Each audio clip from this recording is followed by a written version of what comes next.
दोस्तों, आज मैं आपको 5 ऐसे प्राचीन दानव के बारे में बताने जा रहा हूँ जिनके बारे में जानकर आपको विश्वास ही नहीं होगा कि हमारे पूर्वजों को इन राक्षसों का सामना करना पड़ा था। शख्स बस ये एक ऐसी दानव हुआ करती थी जो पंख की मदद से आसमान में उड़ सकती थी और अपने शिकार का पीछा कर सकती थी। ये सिर्फ आदमियों को ही अपना शिकार बनाती थी। पहले ये उन्हें अपनी खूबसूरती से आकर्षित करती और जब वो इसके नजदीक आ जाते तो ये उन्हें मार डालती थी। कापा कापा को पानी के राक्षस के नाम से भी जाना जाता है, जिसके सिर पर एक छेद होता है जिसमें हमेशा पानी भरा रहता है। माना जाता है कि इसी से कापा को शक्तियां मिलती है। प्राचीन कथाओं की माने तो कापा नदी में जानवरों को डुबो देता था और आसपास के गांव के बच्चों को चुरा लेता था। जापान में कापा के होने के सबूत भी मिले हैं जो ये साबित करते हैं कि कापा कई सालों पहले हमारी दुनिया में मौजूद थे। मोथमैन इस दानव के बारे में सबसे पहले साल 1966 में खबर न्यूज़पेपर में छपी। लोगों ने आसमान में इंसान जितना बड़ा एक पक्षी को देखा जिसका शरीर बिल्कुल काले रंग का था पर उसकी आंखें लाल रंग की थी जो अंधेरे में चमकती थी। ये दानव ज्यादातर कब्रिस्तान में पेड़ों के ऊपर उछलता हुआ दिखाई देता था, पर इसके होने पर आज भी रहस्य बना हुआ है। सरबेरस इस दानव का सबसे पहले जिक्र ग्रीक की पौराणिक किताबों में किया गया, जो एक ऐसा राक्षस था जिसके 3 सिर थे और शरीर शेर के जैसा था। कहा जाता है कि सरबेरस नर्क के दरवाजों की रक्षा करता था ताकि शैतान बाहर ना जा सके। ये भी माना जाता है कि सरबेरस से बचने का एक ही रास्ता है, वो ये है कि वो संगीत की आवाज सुनकर गहरी नींद में चला जाता है। पिक्सी किसी को भी नहीं पता कि इन्हें सबसे पहले कहां देखा गया, लेकिन इनका जिक्र सबसे पहले इंग्लैंड में सुना गया था। ये इंसानों के लिए खतरनाक नहीं होती, लेकिन इसे यात्रियों को परेशान करने में बड़ा मजा आता है। इनका शरीर इंसानों के हाथ जितना होता है, लेकिन ये अपने शरीर को इंसानों जितना बड़ा कर सकती है। दोस्तों, आपको क्या लगता है, क्या परियां अभी भी हमारी दुनिया में मौजूद है? अपनी राय कमेंट बॉक्स में जरूर दें। लूसीफर इसे सबसे खतरनाक राक्षस माना जाता है जो फरिश्तों का सरदार हुआ करता था। लूसीफर को फरिश्तों में सबसे सुंदर माना जाता था, लेकिन उसमें अहंकार भरा होने की वजह से वो अपने आप को देवताओं के बराबर समझने लगा। फिर उसने देवताओं से विद्रोह ले लिया, लेकिन इसमें लूसीफर की हार हो गई। फिर उसे नर्क में फेंक दिया गया, जो आज भी देवताओं से लड़ने और दुनिया पर राज करने के लिए नर्क में अपनी सेना बना रहा है। ग्रीम रीपर को लोग मौत के नाम से भी जानते हैं, जो उसी व्यक्ति को दिखाई देता है जिसकी या तो मौत होने वाली हो या फिर वो पहले से ही मर चुका है। सबसे पहले इसका जिक्र 15th सेंचुरी में इंग्लैंड में सुना गया, जिनके अनुसार रीपर लोगों की आत्माओं को मरने के बाद दूसरी दुनिया में जाने का रास्ता दिखाता है। वहीं कुछ लोगों का मानना है कि रीपर को छूने मात्र से ही लोगों की जान चली जाती है।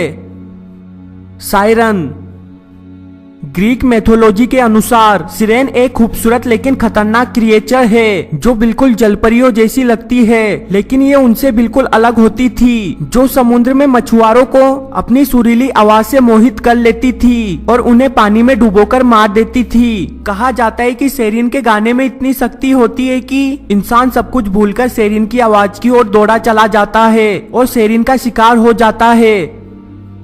अजेजल ये भी पहले एक फरिश्ता हुआ करता था जिसने देवताओं के खिलाफ विद्रोह कर दिया, जिसे बाद में एक औरत से प्यार हो गया जो धरती पर रहती थी। इनके बच्चों को नेफिलिम के नाम से जाना जाता था, जो कि बाद में धरती के लिए कलंक बन गए। देवता उन्हें धरती से मिटाने के लिए एक बड़ा तूफान पैदा कर दिया, जिसके बाद अजाजल ने एक बड़े दानव का रूप ले लिया जो पाप और क्रोध को रिप्रेजेंट करता है।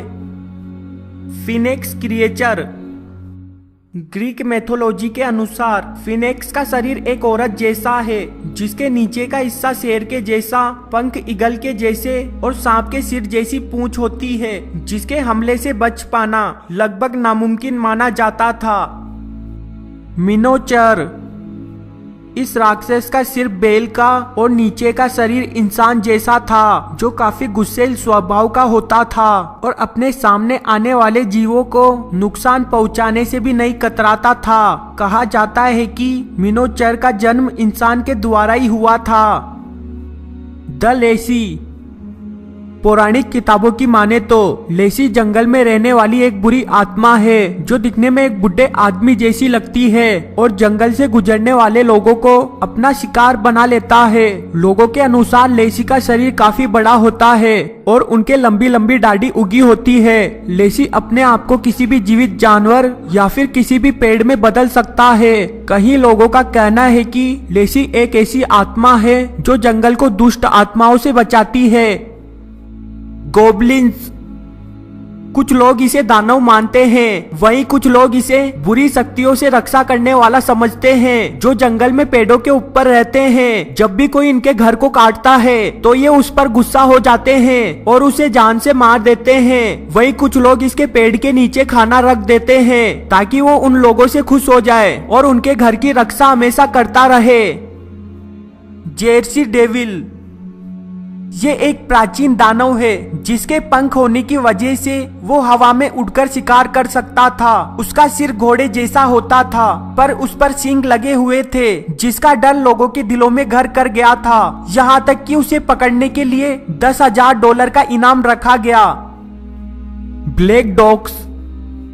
इस दानव के बारे में आपको इंग्लैंड की लोक कथाओं में सुनने को मिल जाएगा, जिसकी आंखें लाल और शरीर काफी बड़ा होता है। कुछ लोग इसे बुरी आत्माएं मानते हैं। यही कुछ लोगों का मानना है कि ये दानव प्राचीन खजानों की रक्षा करते हैं और जब भी कोई इनके पास से गुजरता है तो ये क्रिएचर उन्हें अपना शिकार बना लेता है। इनके बारे में दूसरी मान्यता यह है कि ये जंगल में खो जाने वाली लड़कियों की रक्षा करते हैं या उन्हें सही रास्ता दिखाते हैं। बाबा यागा। रशिया की पौराणिक कथाओं में बाबा यागा के बारे में सबसे ज्यादा बताया गया है। बाबा यागा एक बुढ़ी चुड़ैल थी जो हवा में उड़ सकती थी। कुछ लोग बाबा योगा को दानव की ग्रैंड मदर मानते थे, जो जंगल में एक लकड़ी के घर में रहती थी। लेकिन वो कोई साधारण घर नहीं था, क्योंकि उस घर के नीचे बड़े मुर्गे के पैर लगे हुए थे, ताकि वो वहां जा सके जहां उन्हें जाना हो। बाबा यागा हमेशा बच्चों का शिकार करती थी या फिर उनका जो जंगल में खो गए हो। सेतियर। इस प्राचीन दानव का शरीर आधा बकरी और आधा इंसान जैसा था, जिसके सिर पर सींग लगे होते थे और ये लंबी दूरी को भी काफी कम समय में पार कर सकते थे। इनमें कई तरह की शक्तियां होती थी, जिनकी वजह से ये अमर थे और इनकी लड़ने की काबिलियत इंसानों से भी ज्यादा अच्छी थी। इसीलिए इन्हें कई राजाओं ने अपनी सेना में शामिल कर रखा था।